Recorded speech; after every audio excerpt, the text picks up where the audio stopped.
नमस्कार। NB news देख रहे हैं आप और मैं हूं आपके साथ मुस्कान। स्वागत है आप सभी का एनबी न्यूज के स्पेशल बुलेटिन में।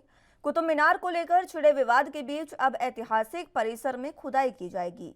सांस्कृतिक मंत्रालय ने निर्देश दिए हैं कि कुतुब मीनार में मूर्तियों की आइकोनोग्राफी कराई जाए। एक रिपोर्ट के आधार पर कुतुब मीनार परिसर में खुदाई का काम भी किया जाएगा। इसके बाद एएसआई संस्कृति मंत्रालय को अपनी रिपोर्ट सौंपेगा।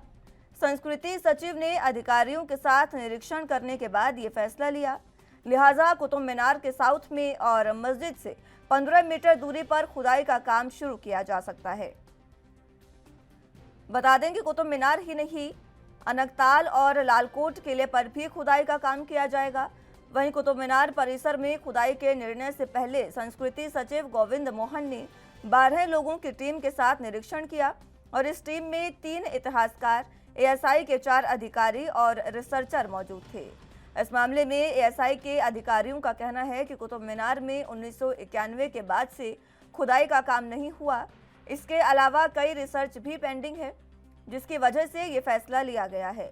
आपको बता दें कि अभी हाल ही में कुतुब मीनार का नाम बदलने की मांग की गई थी और इसके बाद वहां हिंदू संगठनों को और कुछ कार्यकर्ताओं ने हनुमान चालीसा का पाठ भी किया था। हिंदू संगठनों ने कुतुब मीनार का नाम बदलकर विष्णु स्तंभ करने की मांग की थी। हिंदू संगठन के एक कार्यकर्ता ने कहा था कि मुगलों ने हमसे इसे छीना था, इसे लेकर हम अपनी मांगों को रख रहे हैं। हमारी मांग है कि कुतुब मीनार का नाम बदलकर विष्णु स्तंभ कर दिया जाए। इसके साथ ही कुतुब मीनार में रखी भगवान गणेश की मूर्तियों को लेकर भी विवाद हुआ था। महरौली से बीजेपी की निगम पार्षद आरती सिंह ने मांग की थी कि मूर्तियों को कुतुब मीनार में ही उचित स्थान पर रखकर वहां पूजा आरती कराई जाए। आपको बता दें कि कुतुब मीनार में मंदिर होने और देवी देवताओं की मूर्तियों को अपमानित तरीके से रखने का विवाद दशकों पुराना है।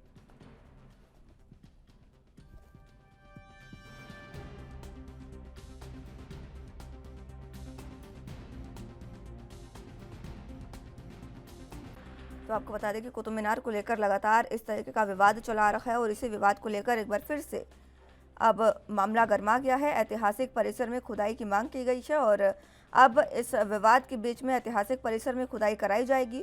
संस्कृति मंत्रालय ने निर्देश दिए हैं कि कुतुब मीनार में मूर्तियों की आइकोनोग्राफी कराई जाए। एक रिपोर्ट के आधार पर कुतुब मीनार परिसर में खुदाई का काम जो है वो अब किया जाएगा। इससे पहले आपको बता दें कि इसके बाद एएसआई संस्कृति मंत्रालय को अपनी रिपोर्ट सौंपेंगे। लगभग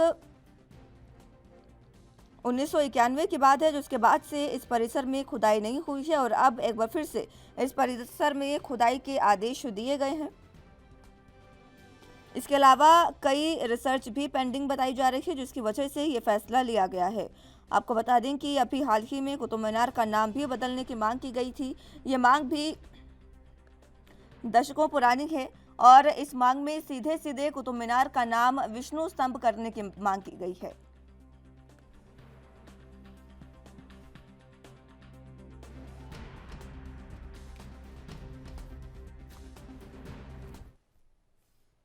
चलिए तो इसी पर चर्चा की शुरुआत कर लेते हैं। तमाम गेस्ट हमारे साथ मौजूद हैं, उनका तारुफ आपसे करवा देते हैं।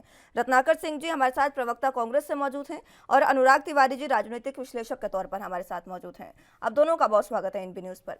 सबसे पहले रत्नाकर जी, आप ही के पास में आना चाहूंगी। लगभग कई सालों, कई दशकों पुराना ये विवाद है जो एक बार फिर से उठ के आने लगा और अब एक बार फिर से ये जो परिसर में खुदाई की मांग की गई है, संस्कृति मंत्रालय ने ये कहा कि खुदाई के निर्देश उन्होंने दिए, किस तरीके से आप इसे देखते हैं?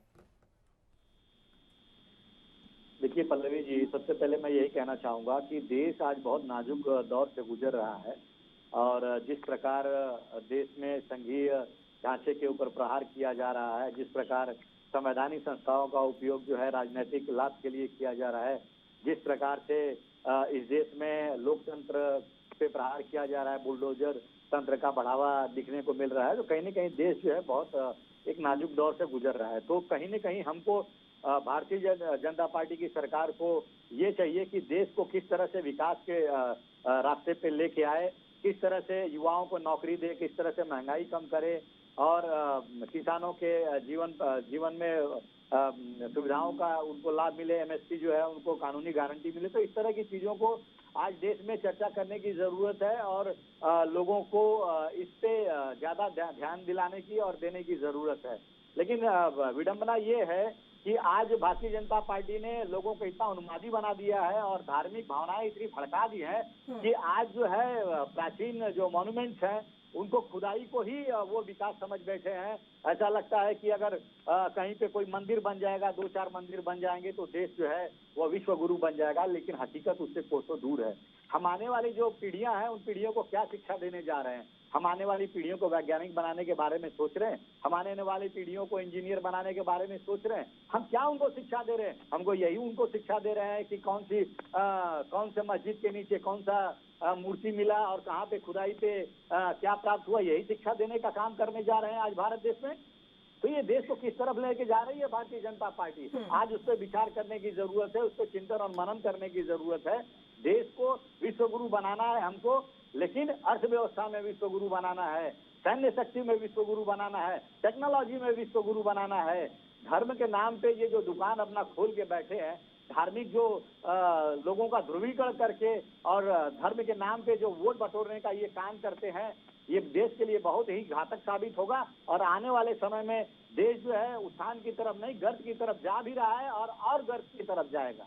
जी पल्लवी। ठीक है, अनुराग तिवारी जी, आपके पास मैं आना चाहूंगी, आपसे भी इस पर प्रतिक्रिया मैं लेना चाहूंगी, क्योंकि जिस तरीके से खुदाई लगभग 1991 में हुई थी और उसके बाद से ये काम रोक दिया गया था, अब एक बार फिर से खुदाई की जा रही है, इसके निर्देश जो संस्कृति मंत्रालय ने दिए हैं, किस तरीके से तमाम समीकरणों को आप देखते हैं? देखिए पल्लवी जी, सबसे पहले तो मैं ये कहूँगा कि जो एक तरीके से धार्मिक स्थलों पे जो चीजें चल रही हैं और दूसरी तरफ विकास की बातें हो रही हैं, उन दोनों को आप जोड़ के नहीं देख सकते। वो दोनों चीजें बिल्कुल अलग है और मुझे लगता है कि उसको अलग अलग नजरिए से देखना चाहिए। आप जब विकास की बात करते हैं तो आपको ये बात भी करना जरूरी है कि हाल में स्टार्टअप जो इकोसिस्टम है वो विश्व में 3रे नंबर पे पहुंचा और कितने बड़े बड़े स्टार्टअप को जन्म दिया भारत में और कितने रोजगार के अवसर मिले इस क्षेत्र में। तो उस ठीक है, चलिए मैं लौटूंगी, एक बार फिर से आपके पास चर्चा की शुरुआत करेंगे, लेकिन जिस तरीके से लगातार ये विवाद अब घिरता जा रहा है, उसको लेकर अब इस टीम में 3 इतिहासकार, एएसआई के 4 अधिकारी और रिसर्चर मौजूद हैं। 12 लोगों की लगभग ये टीम है जो इसका निरीक्षण करेगी। चलिए तिवारी साहब, अपनी बात पूरी करें।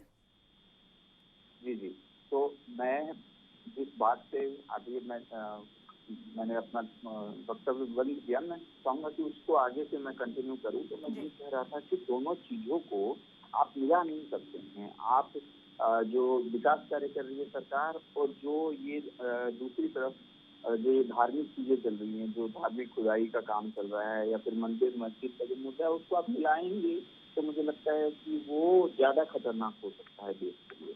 अब दोनों मैं किसी पार्टी पे ये निशाना साधते हुए नहीं कह रहा हूँ, मैं एक स्पष्ट अपना मत बता रहा हूँ कि आप इन चीजों को अलग रख के देखें, क्योंकि एक तरफ विकास है, दूसरी तरफ लोगों की आस्था है। तो मुझे लगता है कि आप आस्था को खत्म नहीं कर सकते, आप आस्था की सत्यावाद नहीं कर सकते।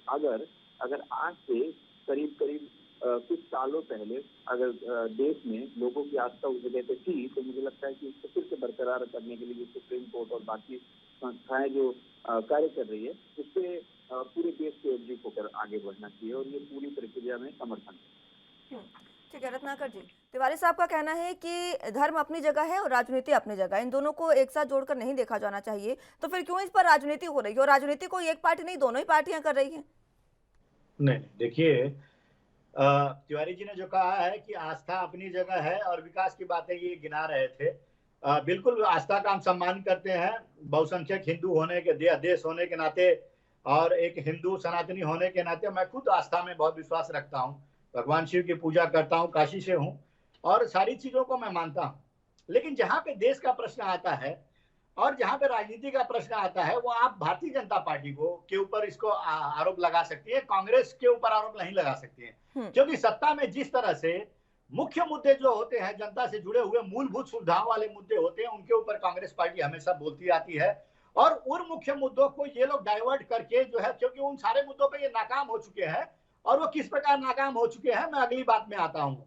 तो ये जो मुख्य मुद्दों पे ये बात नहीं करते हैं, ये धार्मिक आस्थाओं के ऊपर आ जाते हैं, क्योंकि मालूम है इनको कि धर्म के नाम पर जब बातें होने लगती हैं तो लोग और सारे मुद्दे जो गौण हो जाते हैं। और भारतीय जनता पार्टी इस भारतीय लोगों के कमजोरी को ये समझते हैं कि धर्म जो इतना आस्थावान है, हम लोग इतना धर्म के प्रति समर्पित है, और हम मानते हैं कि जो होता है वो सब भगवान ईश्वर की मर्जी के अनुरूप ही होता है। तो कहीं ना कहीं इसका जो राजनीतिकरण भारतीय जनता पार्टी करने की कोशिश कर रही है और राजनीतिक लाभ लेने की जो भारतीय जनता पार्टी कोशिश कर रही है। देखिए, अयोध्या के ऊपर भी इन्होंने बहुत सालों तक राजनीति किया, लेकिन अब वो मामला जो है वो सॉल्व हो चुका है कोर्ट के माध्यम से।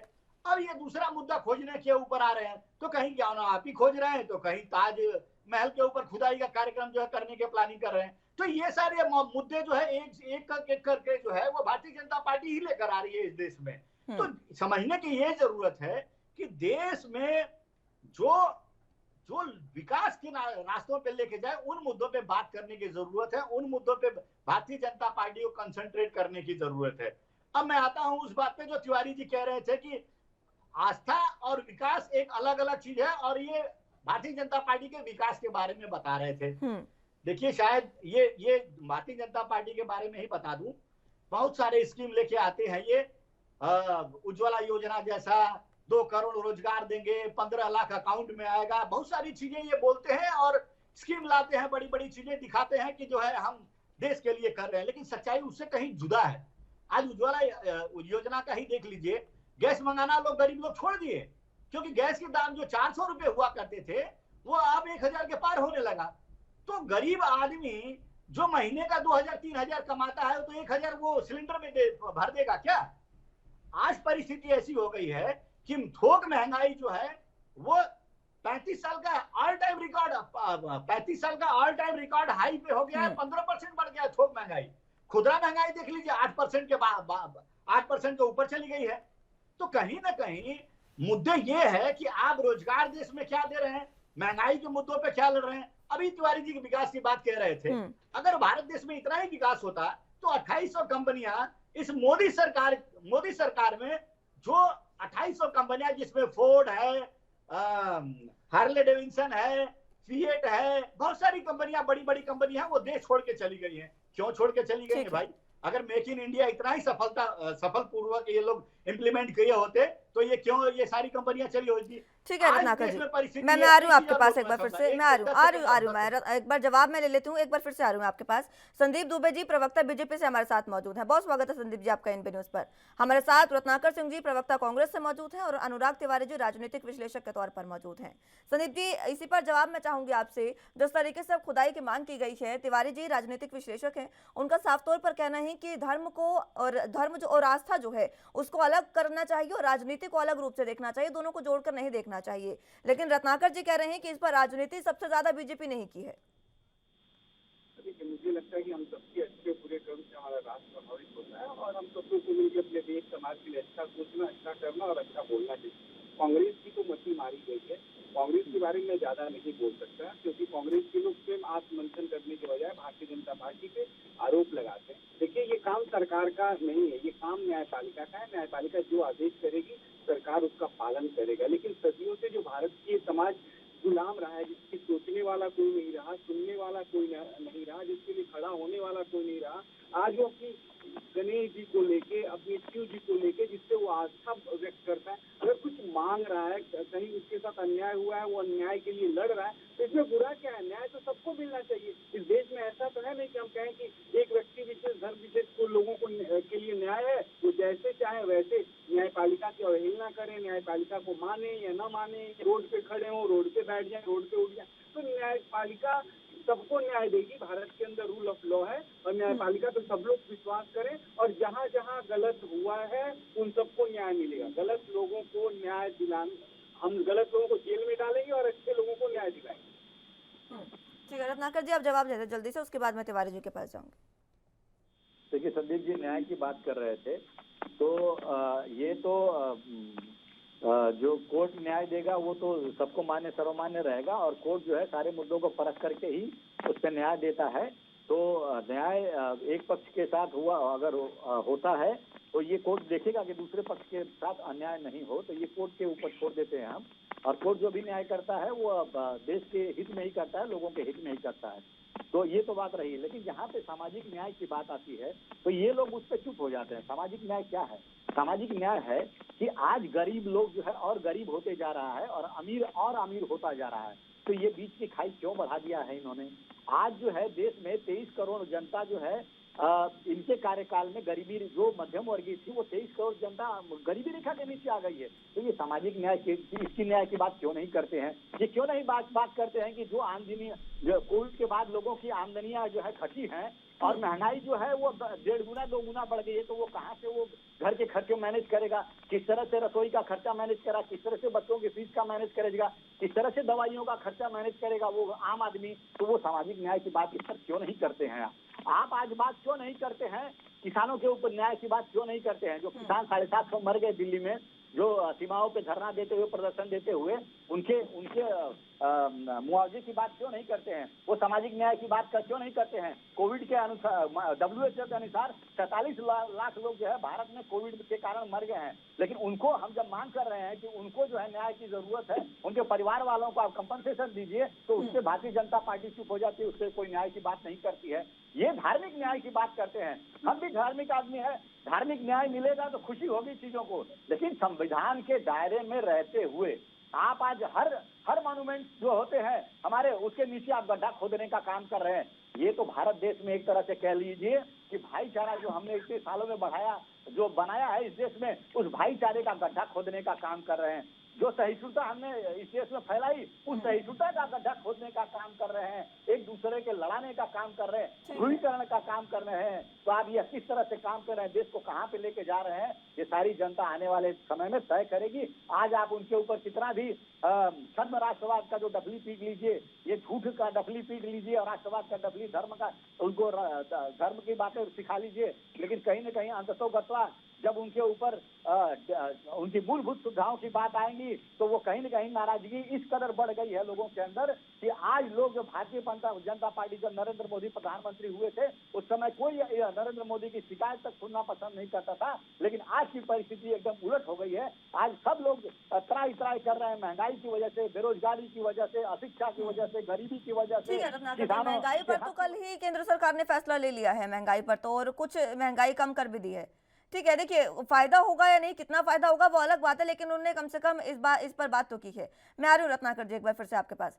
अनुराग तिवारी जी, आपके पास मैं आना चाहूंगी। फिलहाल जिस तरीके से आपने भी ये बात कही, ये समझना जरूरी है कि इतना लंबा समय हमें आज़ादी को हो गया है। अब बीजेपी द्वारा ये बात उठाई जा रही है कि जो भी मुस्लिम समुदाय के लोग थे, जब बंटवारा हुआ देश का तो धर्म के आधार पर हुआ था, तो उस समय से ही अब हिंदू राष्ट्र बनाने की कोशिश की जा रही है। हिंदू जो है वो सिर्फ यहाँ पर रहने चाहिए, मुसलमान नहीं रहने चाहिए, इस तरीके की बातें कई बार सामने आई है बीजेपी के द्वारा। तो क्या इतने लंबे समय में आज हम जाग रहे हैं, आज हमें यह पता चल रहा है कि जब बंटवारा हुआ तो सिर्फ हिंदू राष्ट्र भारत होना चाहिए था? जी, आपने जिस तरीके से सवाल पूछा कि बंटवारा हुआ, तो ये बिल्कुल गलत है कि ये बंटवारा किसी धर्म और जाति के आधार पे हुआ। नहीं, ये बीजेपी का कहना है तिवारी जी। देखिए मेरी बात सुनिए। आप किसी प्रवक्ता के तरफ से अगर ये बयान सुनते हैं तो वो अलग बात है। अगर आप कोई भी बड़बोलेपन में अगर बातें बोलता है तो वो एक डिफरेंट और अलग बात है। जैसे अभी रत्नाकर जी ने एक बड़े बड़बोलेपन में एक बात कही है कि बीजेपी ये सारी चीजें कर रही है, बीजेपी अलग अलग धर्म स्थलों पे खुदाई कर रही है। अब इनकी बात पे आप थोड़ा गौर करेंगे तो आपको लगेगा कि सारी चीजें बीजेपी कर रही है, लेकिन अगर आप देखें इसके पीछे का अगर बातें आप देखेंगे तो इसमें लगेगा कि इसमें सुप्रीम कोर्ट का दखल है, इसमें अन्य हाई कोर्ट का दखल है, इसमें जिला कोर्ट का दखल है। तो इसमें बीजेपी को आप कहाँ से लेके आते हैं? सुप्रीम कोर्ट सारे आदेश दे रही है, सुप्रीम कोर्ट ज्ञानवापी मामले में आगे बढ़ के आई है, सुप्रीम कोर्ट अन्य मामलों में आ रही है। तो जब आप कानून को बीजेपी के साथ जोड़ रहे हैं और सभी चीजों को आप हर चीज को बीजेपी के साथ जोड़ रहे हैं, तो मुझे लगता है कि राजनीति के अलावा आप देश में कुछ कर नहीं रहे हैं। आप दूसरी तरफ बोल रहे हैं कि गरीब इतने हो हैं देश में, तो आप जब 75 सालों तक थे तो गरीबों के लिए क्या क्या आप केवल वादे ही लेके आए थे कि इसके अलावा भी कुछ किया था? तीसरी बात जो ये रत्नाकर जी ने बोला है कि भारत से कंपनियां जा रही हैं, तो मैं एक चीज स्पष्ट तौर पे इनको बता दूं कि जो कंपनियों का आपने नाम लिया है वो कंपनियां अपने स्ट्रेटेजिक तरीके से जा रही है। भारत सरकार और भारत के मार्केट में उनको कोई कमी नहीं है। उनका एक स्ट्रेटेजिक मूव था कि भारत से हम वापस जाएंगे और कुछ सालों बाद में नए प्रोडक्ट के साथ लौटेंगे। इस पर ध्यान दीजिएगा। और मुझे लगता है कि आप इससे थोड़ा अध्ययन कीजिए कि फोर्ड क्यों गई है और हार्ले डेविडसन क्यों गई है। उन दोनों का एक स्ट्रेटेजिक मूव था कि अभी हम वापस भारत के मार्केट से जा रहे हैं क्योंकि कॉम्पिटिटिव मार्केट है। यहाँ पे जो लोगों का डिमांड है वो डिमांड हम फुलफिल नहीं कर पा रहे हैं। हमें एक बेहतर प्रोडक्ट के साथ आना चाहिए। उसके लिए हमें और रिसर्च एंड डेवलपमेंट की जरूरत है। उस रिसर्च एंड डेवलपमेंट के बाद हम वापस कुछ सालों में आएंगे। और मुझे लगता है कि आप देखेंगे कि फोन ने फिर से घोषणा भी की है कि हम आने वाले सालों में भारत में वापसी कर रहे हैं। तो इन चीजों पे आपको गौर करना चाहिए। अभी अगर भारत स्टार्टअप कल्चर में तीसरे नंबर पे आया है तो उस चीज की आपको कुछ तमीज भी नहीं है कि उस स्टार्टअप कल्चर का क्या महत्व है। अगर भारत तीसरे नंबर पे पहुंचा है तमाम ऐसे देशों से पीछे करके, अब केवल अमेरिका और चीन ही इस पूरे कल्चर में भारत के आगे रह गए हैं, तो वो क्या विकास नहीं है? उसके माध्यम से क्या भारत में एक नई विकास की लहर नहीं चली है? क्या युवाओं को उससे फायदा नहीं हो रहा है? बिल्कुल हो रहा है।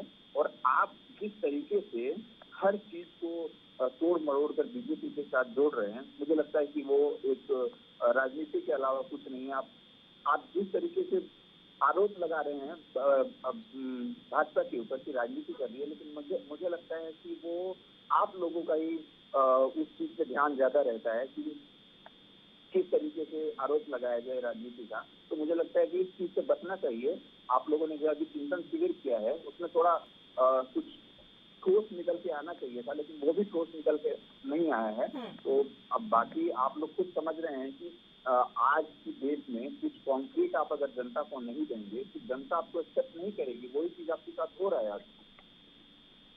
ठीक है, संदीप दुबे जी आपके पास मैं आना चाहूंगी।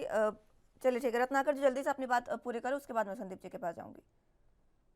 देखिए, ये भारतीय जनता पार्टी जो है, मैं ये तिवारी जी जो इन्होंने जो कहा, कहीं ना कहीं मुझे लग रहा है कि शायद Tiwari ji pro BJP minded हैं और निष्पक्ष तरीके से बात नहीं कर रहे हैं।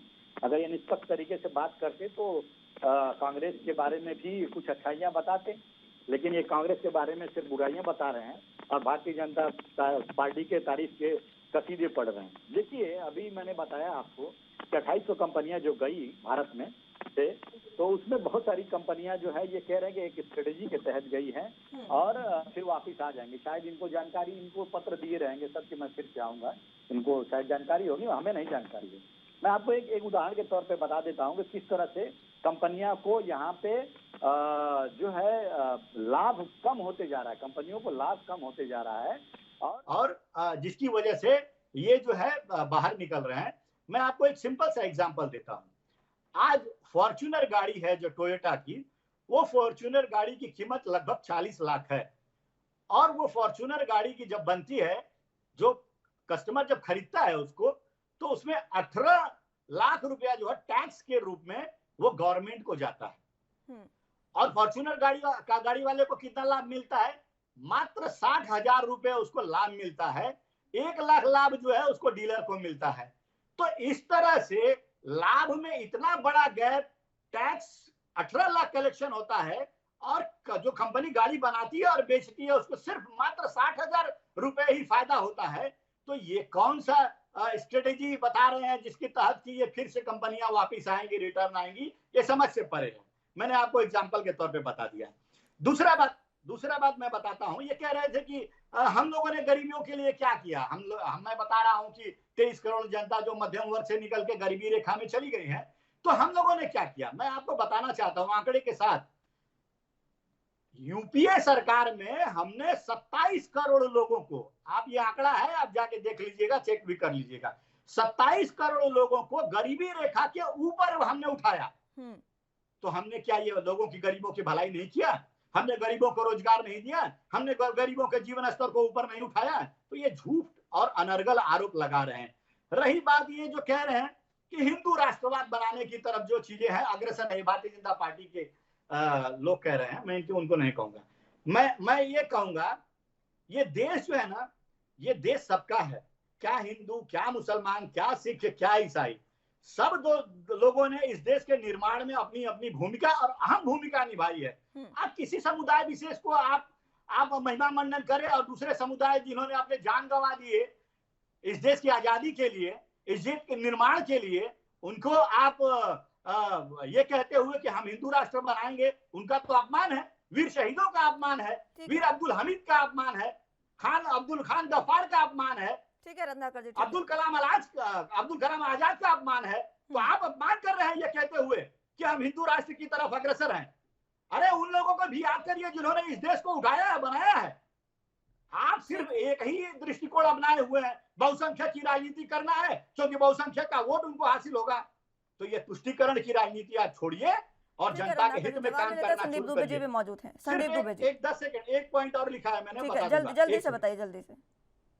जी जी, सुनिए। अरे राहुल जी,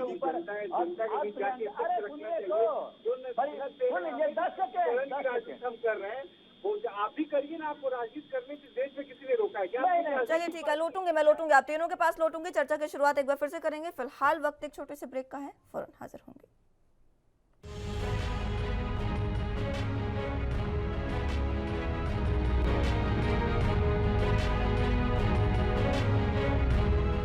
ब्रेक के बाद एक बार फिर से स्वागत है आप सभी का। तो एक बार फिर से रुक कर लेते हैं तमाम गेस्ट का। सभी गेस्ट हमारे साथ मौजूद हैं। चर्चा की शुरुआत एक बार फिर से कर लेते हैं। संदीप जी, आप अपनी बात रखें। देखिए, हमारी बीजेपी लग रहा है गाँव के लिए रहने वाले, गाँव में चलेगी, किसान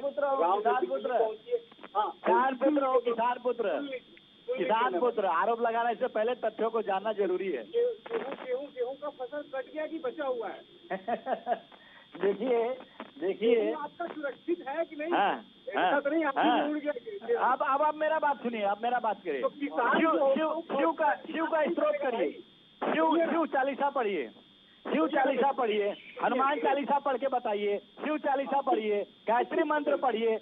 आप बताइए। तो आप हिंदुत्व वाली बात करते हैं, आप जरा प्रूव करिए अपने आप को। अरे क्या अनर्गल बातें करते हैं, ये सब फालतू की बातें करते हैं। गेहूं का कोटा की नहीं कटा, आलू की फसल हुई कि नहीं हुई है?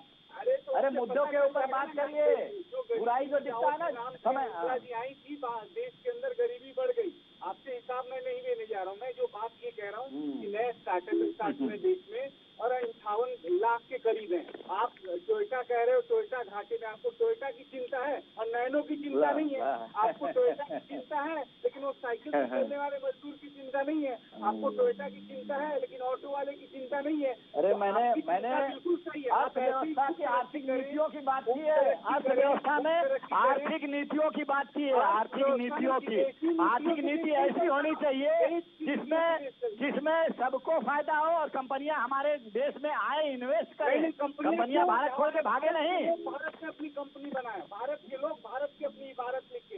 विदेशी कंपनियों से क्या हाथ हुआ? श्रीलंका का क्या हो रहा है? पाकिस्तान का क्या हाथ हो रहा है? बड़े बड़े देशों का। आप क्यों दूसरे के आयाती कंपनियों पे अपने देश को आगे बढ़ाना चाहते हैं? आप नहीं चाहते? मुझे मेरा मानना है, मेरा ये मानना है कि कांग्रेस को अपनी सोच बदलनी चाहिए और सोच अगर नहीं बदली तो आज कांग्रेस का नाम भी ले रहा है, उस समय बाद वो नाम देने वाला भी नहीं बचेगा। ठीक है संदीप जी, तिवारी जी कुछ कहना चाह रहे हैं? ठीक है तिवारी जी की सुन लेते हैं एक बार। ठीक है, अनुराग तिवारी जी। मैं ये कुछ तथ्य बताना चाहूंगा। तथ्य ये है कि आप अगर पिछले साल का रिकॉर्ड देखें तो आप ये देखेंगे कि भारत में पिछले साल फॉरेन डायरेक्ट इन्वेस्टमेंट सबसे अधिक हुआ है। इस चीज पे चर्चा नहीं कर रहे हैं और रत्नाकर जी केवल ये बोल रहे हैं कि कंपनियां भाग गई। भाई साहब, आप डेटा उठाकर देखिए, कंपेयर करके देखिए, आप एशिया के बाकी देशों से कंपेयर करके देखिए, तब आपको पता चलेगा कि यहाँ पे कंपनियों का इंटरेस्ट है या नहीं है। रोज कंपनियां नई इन्वेस्टमेंट कर रही है, नहीं कर रही है। जो नए स्टार्टअप फल फूल रहे हैं, उन स्टार्टअप्स को बढ़ावा देने के लिए विदेश की, चाइना की, या फिर आप देखें कि जापान की, अमेरिका की तमाम कंपनियां लाइन में लगी हुई है। उन चीजों की चर्चा आप नहीं करते हैं और आप पूरे चर्चा को गलत डायरेक्शन में लेके जा रहे हैं। मुझे नहीं लगता कि इस चर्चा का कोई सार्थक मैच निकलने वाला है। ठीक है, मैं आ रही हूँ रत्नाकर जी। वैसे चर्चा तो इन्हीं मुद्दों पर होनी चाहिए कि आखिर देश में इंफ्रास्ट्रक्चर कैसे डेवलप हो, इन्हीं चीज़ों पर, लेकिन मजबूरन ये हिंदू मुसलमान के मुद्दे उठाने पड़ते हैं क्योंकि सरकार हमें मौका दे रही है। बार बार इस तरीके की चीज़ें होती हैं तो इन पर बातचीत करनी होगी, लेकिन असल मुद्दे तो वाकई गौण हो रहे हैं ना तिवारी जी।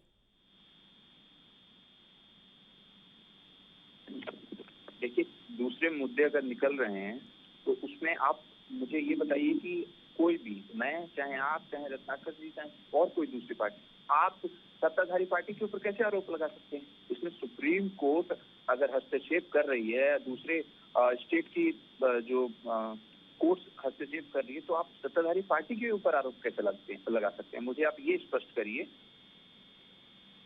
और किस पर आरोप लगाया जाए, आप ये बताइए तिवारी साहब। देखिए, सीधी सी बात है कि जब अब ये कहा जाता है कि औरंगजेब ने तमाम मंदिर तुड़वाए, उसके बाद मस्जिदें बनवाई, उस समय हिंदू के जो हिंदू पक्षधर थे और हिंदू जो लोग थे, हिंदू समुदाय के जो लोग थे, उनको जिस तरीके की पीड़ा हुई, क्या अब वही पीड़ा हम मुसलमानों को देना चाह रहे हैं? ये हम देश में करना चाह रहे हैं? देखिए, वो कोई पीड़ा जब हुई, वैसी पीड़ा देने का ऐसा कोई महत्व नहीं है। देखिए, क्या हुआ कि अगर आप धर्मस्थल कानून के बारे में जानेंगे तो उसमें साफ तौर पे लिखा हुआ है कि अगर कोई भी उपासना स्थल है जो प्राचीन स्मारक और पुरातात्विक स्थल है, उसको अगर कोई पहले वो उसमें कोई अवशेष रह चुका है या दूसरा कोई धर्म का उसमें स्थल है, तो उसको यथा स्थिति पे पहुंचाना मुझे लगता है कि सभी धर्मों का कर्तव्य है, और उसी चीज पे सुप्रीम कोर्ट और बाकी कोर्ट काम कर रही है। इसमें किसी को क्यों समस्या होनी चाहिए? अगर किसी का अधिकार है, किसी भी धर्म का अधिकार है, अगर कहीं पे मस्जिद है और उसको तोड़ के मंदिर बना गया है, मुझे लगता है कि वापस उसको यथास्थिति में पहुंचाना चाहिए, क्योंकि वो अधिकार है, उस धर्म का अधिकार है। मुझे लगता है कि जिस तरीके से किसी इंसान को अधिकार मिलता है, उस धर्म को भी ये अधिकार है कि जैसे 500 वर्ष पहले, 1000 वर्ष पहले जो स्थिति थी, वो स्थिति वापस मिलनी चाहिए। क्यों नहीं मिलनी चाहिए, आप बताइए। ठीक है, चलिए जवाब ले लेते हैं रत्नाकर सिंह जी से। देखिए, मैं जवाब देता हूँ, दोनों लोग का बारी बारी से आता हूँ। दुबे जी ने जो बोला, तिवारी जी ने जो बोला, पहले मैं दुबे जी की बात करता हूँ। इन्होंने कहा कि तो बात आप होने ही नहीं देते हैं, दुबे जी की बात सुनेंगे ही नहीं। दुबे जी की बात जब दुबे जी बोल रहे थे, दुबे जी को बोलने ही नहीं दे रहे हैं आप। अरे आप बोलिए सर, आप बोलिए। आप भारतीय जनता पार्टी तो हमारे ऊपर ईडी, सीबीआई और एनआईए का जांच बिठा के हमारी आवाज को दबाने का काम कर रही है ना, तो भारतीय जनता पार्टी हमको बोलने नहीं देती। की आवाज कौन दबाएगा? आप लोग आवाज ही नहीं उठा पा रहे हैं। समस्या तो यही है कि आपकी आवाज उठ ही नहीं पा रही है, कोई नहीं दबा रहा है आपकी आवाज। सुन लीजिए, प्रश्न जो उठाया है उस पर जवाब जरूरी है। देखिए, दुबे जी कह रहे थे कि भारतीय कांग्रेस को बुराई नजर आती है तो उसमें मैं क्या कर सकता हूँ, ये दुबे जी ने कहा अपने स्टेटमेंट में।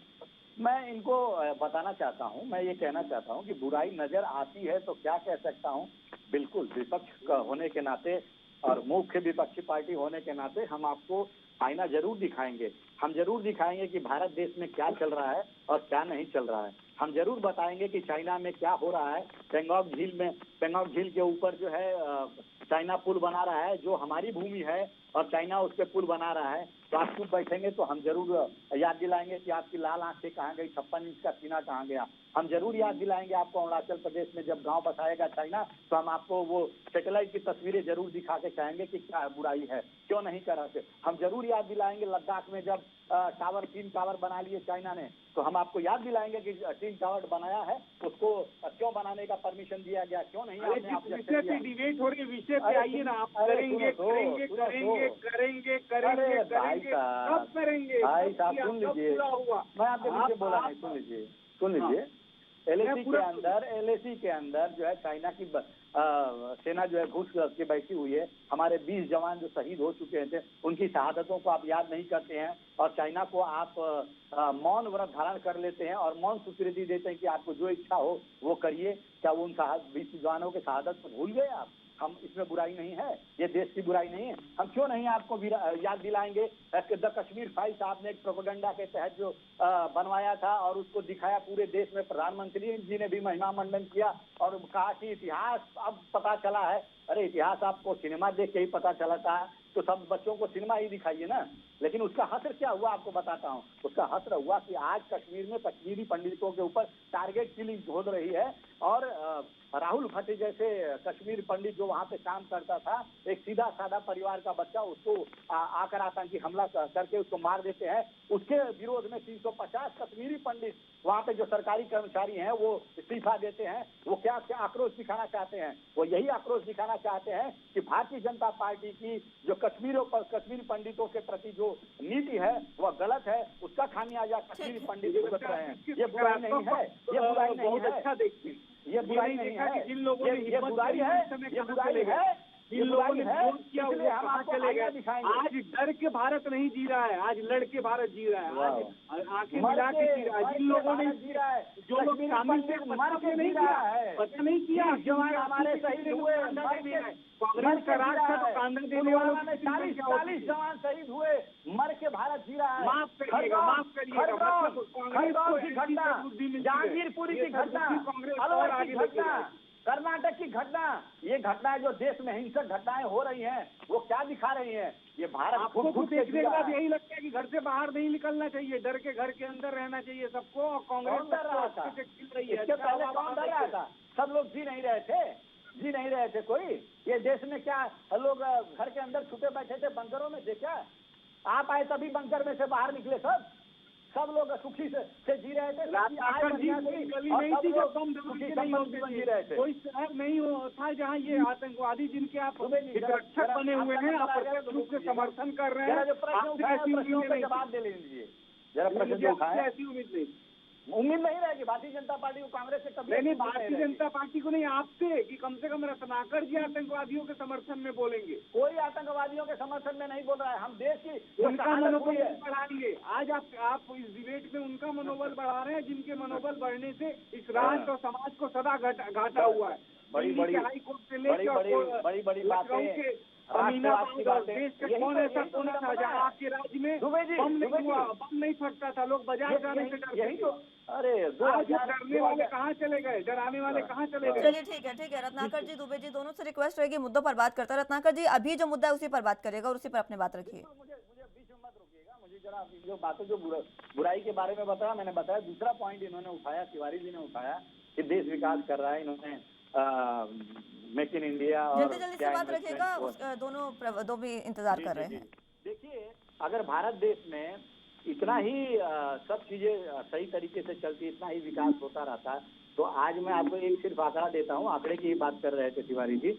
आज भारत जो है वो हंगर इंडेक्स में 116 देशों में 101वें स्थान पे है, जो नेपाल और बांग्लादेश से भी हंगर इंडेक्स में जो है हम लोग के ऊपर है, वो नेपाल और बांग्लादेश।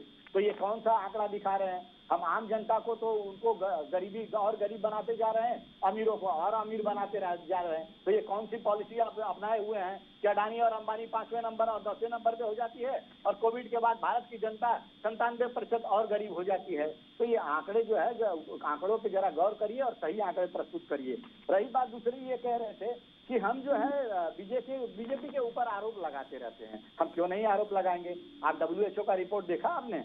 WHO ने क्या कहा? 47 लाख लोग इस कोविड में मरे हैं। तो क्या जब WHO झूठ बोल रहा था? और जब ये WHO ने जब आईना दिखाया तो आप वही WHO जब अहमदाबाद में आता है तो उसकी तारीफ करते हैं, और जब WHO सही बताता है रिपोर्ट की कोविड में 27 लाख भारत में लोग मर चुके हैं, जो पूरे विश्व का 1/3 संख्या है जो भारत में मरे हैं। आपकी नाकामियों को WHO ने उजागर कर दिया। तो आप जो कहेंगे कि हम लोग अनर्गल आरोप लगाते हैं, हम क्यों नहीं बताएंगे लोगों को? गंगा में बहती हुई लाशों को क्यों नहीं याद दिलाएंगे? जो नंबर लगा के लाशों को जलाया जाता था, रेत के अंदर दफनाया गया लोगों को, हम क्यों नहीं याद दिलाएंगे? हम आरोप नहीं लगा रहे हैं, हम आपकी नाकामियों को गिना रहे हैं। विपक्षी पार्टी होने की वजह ठीक है रत्नाकर जी, ठीक है, नाकामियों को गिना रहे हैं। ठीक है रत्नाकर जी। संदीप जी अपनी बात रखें। ठीक है, मैं आ रही हूँ रत्नाकर जी, आ रही हूँ। संदीप जी देखिए, बहुत अच्छी बात है, ये बीजेपी और हमारी नाकामियों का माला जपते रहे, है ना, और इनको इस पर ऐसी ताकत दे, तरक्की दे और सोच दे ताकि कांग्रेस को और मजबूत बना पाए। देखिए, साफ साफ दो विषय समझने की जरूरत है। हम गरीब हैं क्योंकि हम गरीब हैं, इकोनॉमिक का एक ही सूत्र है। उसको अमीर बनाने के लिए आप क्या करेंगे? उसको कर्जखोर बनाएंगे या उसको वो संसाधन मुहैया कराएंगे, रोजी रोटी चलाए? सरकार में जब बदली है, सरकार में बदलाव, लोगों का मिजाज बदला है, लोग अपने लिए आत्मनिर्भर हो रहे हैं, अपने पैरों पे खड़ा हो रहे हैं, तो आप टोयोटा को बता रहे हैं, और टोयोटा से किसका कंपटीशन कर रहे हैं? अडानी, अंबानी। अरे भारत का कोई व्यक्ति बड़ा हो रहा है तो उसमें आपको क्या दिक्कत है? मतलब भारत के लोग बड़े नहीं होने चाहिए, सिर्फ वही राहुल जी बड़े रहे, सोनिया जी बड़ी रहे, और हमारे कांग्रेस के बारे में सोचिए, मत बढ़ावा दीजिए, पूंजीपतियों को बढ़ावा मत दीजिए। आपके राजीव जी ने कहा, हमारे जिसको मैं बहुत प्यार करता हूँ, वही घिसा पिटा रिकॉर्डिंग चलाते रहते हैं, घिसा पिटा रिकॉर्डिंग चलाते रहते हैं, 97% धन भ्रष्टाचार के भेज चढ़ जाते हैं। अब हमने उसको रोक लिया, नकेल कस लिया, तो हमने गलती कर दी, बहुत गलती कांग्रेस के नजरों में हो गई कि जो गांव तक पैसा आता था लोगों तक नहीं पहुंचे। एक सरकार बेहतर क्या कर सकती है? बेहतर न्याय कर सकती है। एक सरकार बेहतर क्या कर सकती है? लोगों को बेहतर कार्य करने के लिए एक माहौल दे सकती है। एक सरकार बेहतर क्या कर सकती है? लोगों को आर्थिक रूप से सक्षम बनाने के लिए उसको तैयार कर सकती है। ये तीनों काम भारतीय जनता पार्टी की सरकार ने यशस्वी प्रधानमंत्री जी के नेतृत्व में किया। रही बात धर्म की बात, रही बात न्याय की बात, तो ये देश धार्मिक रहा है, हम किसी से उसका धर्म नहीं छीन सकते, और न्याय सबको मिलना चाहिए। न्याय व्यक्ति विशेष का नहीं है, एक विशेष वर्ग का नहीं है। और आप हमारी बुराई करिए, गांधी जी के 3 मंत्रों वाली कांग्रेस, जो बुरा मत देखो, बुरा मत सुनो और बुरा मत कहो, आज ये तीनों काम कर रही है। बुरा भी देख रही है, बुरा सुन भी रही है, बुरा कह भी रही है। ये नहीं कि हमसे बेहतर लकीर खींचो। आपको राजस्थान में किसने काम करने से रोका? आपको छत्तीसगढ़ में किसने काम करने को रोका? अब वो भी सरकारें चली जाएंगी, आपके पास वही बेरोजगारी का काम होगा, और अपने रोजगार के लिए आप पूरे देश को भ्रमित करेंगे।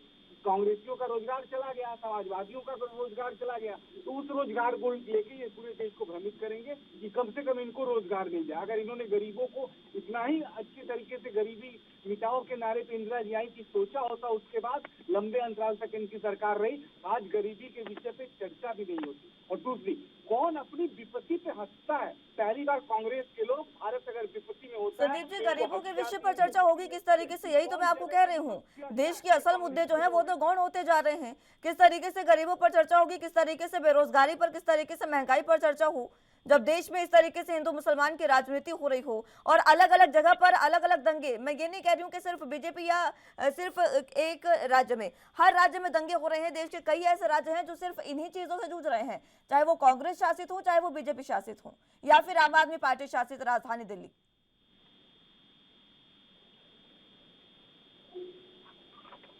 किससे पूछ रही? आप ही से पूछ रहे हो संदीप दुबे जी, बात कैसे होगी असल मुद्दों पर? देखिए, असल मुद्दों पे चर्चा भी हो रही है, असल मुद्दों पे काम भी हो रहा है, असल मुद्दों पे बात भी हो रहा है। ऐसा नहीं है कि भ्रम फैलाया जा रहा है कि भारत में सिर्फ हिंदू मुस्लिम हो रहा है, धर्म की राजनीति हो रही है, सिर्फ मंदिर हो रहा है। जब आपको मैं कहता हूँ कि हजारों और लाखों की संख्या में स्टार्टअप खुला, तो उसमें क्या रोजगार के बारे में सरकार ने नहीं सोचा अपने देश के लोगों के लिए? कहा कि बिजली गांव-गांव पहुंची देश के कोने में, क्या सरकार ने नहीं सोचा लोगों के लिए? हमने हर क्षेत्र में, शिक्षा के क्षेत्र में, स्वास्थ्य के क्षेत्र में, हर क्षेत्र में काम किया है और काम बोला। इसी का नतीजा है कि ये विपक्ष यूपी के चुनाव में भी यही चिल्ला रहा था, और चिल्लाने का हक ये हुआ कि विपक्ष फांसी पे चला गया। विपक्ष सिर्फ ठीक है, लेकिन 5 राज्यों में जब विधानसभा चुनाव हुए उसके बाद से इस तरीके से ऐसा क्या हुआ? देश की शांति को किसकी ऐसे नजर लगी कि अलग अलग राज्यों में, अलग अलग राज्यों के अलग अलग शहरों में दंगे होने लगे? जहांगीरपुरी हिंसा हुई, उसके बाद उससे पहले करौली हिंसा हुई, अलग अलग जगह के नाम के मुताबिक जिस तरीके से हिंसा हुई है, और उसके बाद बुलडोजर कार्रवाई दिल्ली में हुई, उसका भी आरोप सीधे सीधे कांग्रेस और आम आदमी पार्टी ने बीजेपी पर लगाया। उन मुद्दों का क्या? हाँ, बिल्कुल आप सही बात कह रही हो, मैं इसके लिए आपको साधुवाद भी दूंगा। ये मुद्दे इसलिए हुए कि कुछ लोग इस देश को अपनी जागीर, अपनी बपौती और अपनी ताकत के हिसाब से जीता हुआ मानते थे। कहीं रोड पे घर बना लो, कहीं रोड पे खड़े हो जाओ, कहीं रोड पे कुछ भी कर लो। आज जब दूसरा पक्ष या तीसरा पक्ष या 4 भाई आपस में रहते हैं, अगर आप सबको सबल बनाएंगे तो सब अपने हिस्से के हिसाब से रहेंगे, कोई किसी का हिस्सा नहीं छीनेगा।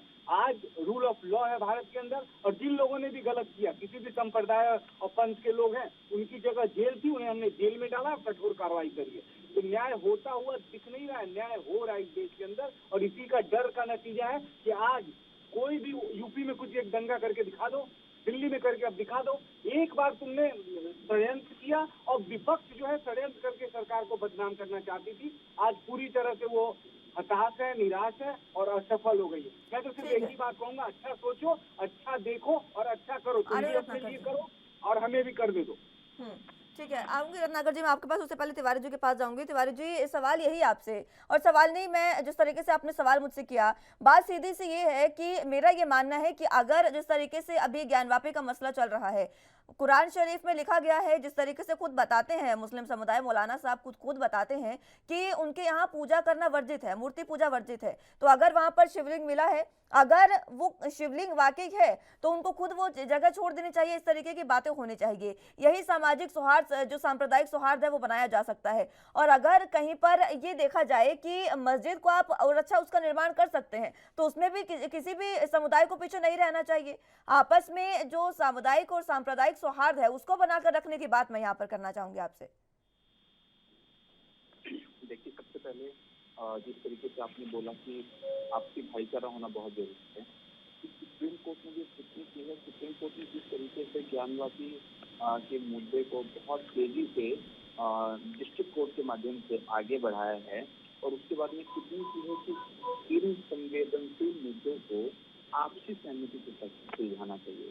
लेकिन एक स्तर पे क्या होता है कि कोई भी पक्ष मानने को तैयार नहीं होता है, क्योंकि दोनों ही पक्ष का एक टकराव होता है, और दोनों ही पक्ष लगता है कि राजनीतिक इन्फ्लुएंस में रहते हैं। तो इस केस में मेरा मानना है कि जो कोर्ट है और जो न्यायपालिका है, उसका दखल देना जरूरी है, क्योंकि एक स्तर के बाद भी आप किसी को भी मना नहीं सकते हैं। आप मध्यस्थता करके या फिर आप उन दोनों को एक साथ बिठा के मना नहीं सकते हैं, एक पॉइंट पे लेके नहीं जा सकते हैं। तब मुझे लगता है कि सुप्रीम कोर्ट का आना या बाकी कोर्ट का आना जरूरी है। किस तरीके से सभी केसेस में सुप्रीम कोर्ट या बाकी अन्य डिस्ट्रिक्ट और हाई कोर्ट की मध्यस्थता है, हाई कोर्ट का जो कंट्रीब्यूशन है, जिस तरीके से चल रहा है, उसी तरीके से उसको आगे बढ़ाना चाहिए। क्योंकि जो न्यायपालिका है, मुझे लगता है कि उसका फैसला तो मानना सबका अधिकार है, और वो सबका एक मोरल एक मुझे लगता है कि ड्यूटी है कि आप अपने कानून को मान रहे हैं। तो इस तरीके से जिस फ्लो में अभी चीजें चल रही हैं, अगर इस फ्लो में चले तो मुझे लगता है कि आने वाले समय में दोनों धर्मों के लिए जो उनका अधिकार है वो आने वाले समय में मिलने वाला है। ठीक है, रत्नाकर जी आप अपनी बात पूरी करें। देखिए, पहले मैं तिवारी जी की बात को पे आता हूँ, फिर उसके बाद संदीप जी की बात करना। तिवारी जी ने कहा है, जो अभी इन्होंने लास्ट कमेंट जो कहा है वो बिल्कुल सही कहा है, मैं उससे बिल्कुल सहमत हूँ, और अभी जाके इन्होंने निष्पक्ष बात की है। देखिए क्या होता है, संविधान का रक्षा करना और संवैधानिक चीजों से सॉल्व करना, कोई भी प्रॉब्लम है उसको सॉल्व करना। निष्पक्ष बात मैं शुरू से कर रहा था, लेकिन आप नहीं, आपने किया नहीं ना, आपने सिर्फ भाजपा का गुणगान करते रहे, कांग्रेस को पूछते रहे, आपने भाजपा के बारे में कुछ बोला नहीं ना। इसलिए मैं जो सच है वो मैंने बताया। आपको बड़ा बुरा लगे या अच्छा लगे, उसके लिए अगर बुरा लगे तो मैं क्षमा प्रार्थी हूँ। रही बात, देखिए जी, बात बहुत कम समय बचा है, मैं अपनी बात रखूँ। देखिए क्या है मुस्कान जी, यह देश जो है ना, ये बाबा साहब अम्बेडकर के बनाए हुए संविधान से चलता है, क्योंकि उस संविधान में एक पावरफुल व्यक्ति को भी उतना ही अधिकार है जितना एक गरीब व्यक्ति को अधिकार है। तो अगर सभी व्यक्तियों को समान अधिकार मिलता है तो उसमें समानता की, समरसता की भावना आती है। और यह जो संविधान है, ये कोई आस्था से, किसी की आस्था से नहीं चलता है, यह देश किसी की आस्था से नहीं चलता है, या किसी के फतवे या फरमान से नहीं चलता है। यह देश बाबा साहब के अम्बेडकर के संविधान से चलता है, और सारे नागरिकों का कर्तव्य है कि उस संविधान का सम्मान करते हुए, और सरकार को भी यह चाहिए कि वह संविधान के दायरे में रह के ही सारी चीजों को करे, कहीं पे भी अनर्गल जो है लोगों को धर्म के नाम पे भड़काए नहीं, धार्मिक चीजों को उकसाए नहीं। तो ये सरकार को सोचना चाहिए, भारत के विकास के लिए जिस चीजों पे बात करना चाहिए, उन सब चीजों मुद्दों पे ज्यादा से ज्यादा चर्चा करना चाहिए। ये रही बात तिवारी जी की। मैं अब आता हूँ संदीप जी की बातें, ये कुछ चीजें बता रहे थे, 2-3 पॉइंट्स हैं, मैं ज्यादा नहीं लूंगा, 1-1 मिनट लूंगा। ये कह रहे थे कि हम तो कहीं कर्ज लेने नहीं गए, ये कहे पहले ही स्टेटमेंट में बोले कि हम कर्ज लेने नहीं गए। शायद इनको मालूम नहीं है, इनको जानकारी थोड़ी कमी है। ये जब भी 2014 में हमारे कुल विदेशी कर्ज जो है लगभग 50 लाख करोड़ था हमारे देश में। 70 साल में कांग्रेस पार्टी ने जो शासन किया उसमें लगभग 50 लाख करोड़ कर्ज किया, विदेशी कर्ज। आज की 8 साल में वह विदेशी कर्ज लगभग 3 गुना हो गया है। वह 150 लाख करोड़ हो गया है, तो कर्ज किसने बनाया है, ये जरा संदीप जी मुझे बता देंगे। दूसरी बात रही है, ठीक है, जल्दी से बात खत्म करिएगा, समय बीतता जा रहा है रत्नाकर जी। 10-15 जी, ये रही बात, कहते हैं कि रोजगार हमने दिया है। अरे आपने अगर रोजगार दिया होता 2021 में 3 करोड़ लोग बेरोजगार हो गए, तो आप तो किस हिसाब से कह रहे हैं कि हम रोजगार दिया। और आप कहते हैं कि हमने स्वास्थ्य की सुविधाएं दी। आप कोविड के बाद हेल्थ इंडेक्स का एक रिपोर्ट आया जिसमें यूपी कोविड मैनेजमेंट में सबसे फिसड्डी था और स्वास्थ्य की सुविधाओं में सबसे फिसड्डी, पूरे देश में सबसे फिसड्डी था। ये भाजपा शासित प्रदेश था। और रही बात, कह रहे हैं कि दंगा नहीं हुआ, ये नहीं हुआ। सदन में आप कहते हैं कि 2920 दंगे और हिंसा की घटनाएं हुई हैं 4 साल के दौरान, तो क्यों नहीं दंगा हुआ है? आप क्यों झूठ बोल रहे हैं? ठीक है रत्नाकर जी, ठीक है, समय की कमी मेरे पास। संदीप जी जल्दी से अपनी बात खत्म करेगा। देखिए, मैं एक लाइन में बोलूंगा कि हम सबसे अच्छे और बुरे कर्म से हमारा राष्ट्र प्रभावित होता है। हम सब लोग को मिलकर अच्छा करना, अच्छा सोचना और अच्छे बोलने की जरूरत है। एक छोटा सा जवाब दीजिएगा रत्नाकर जी की बातों का। कांग्रेस को बुराई जो है भारत को ट्वीट कर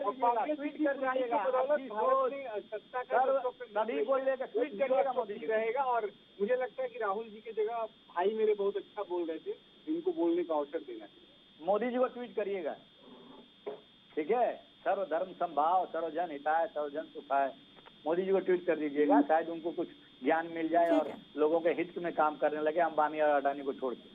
ठीक है, चलिए बहुत शुक्रिया आप तीनों का हमारे साथ जुड़ने के लिए और चर्चा हमारे साथ करने के लिए। समय मुझे इतनी ही इजाज़त देता है, लेकिन जिस तरीके से देश में अलग अलग समुदायों को लेकर राजनीति हो रही है और विशेष समुदाय को लेकर खासकर देश में राजनीति हो रही है, इस राजनीति से बचना चाहिए और देश में सांप्रदायिक सौहार्द जो पहले की तरह पहले बना हुआ था उसी की तरह एक बार फिर से देश में सांप्रदायिक सौहार्द बनाए रखना चाहिए, ताकि आपस में मिल करके तमाम जो समुदाय है वो देश में शांतिपूर्ण रह सकें। फिलहाल के लिए मेरे साथ बस इतना ही। तमाम अहम खबरों के लिए आप देखते रहे ANB न्यूज़। नमस्कार।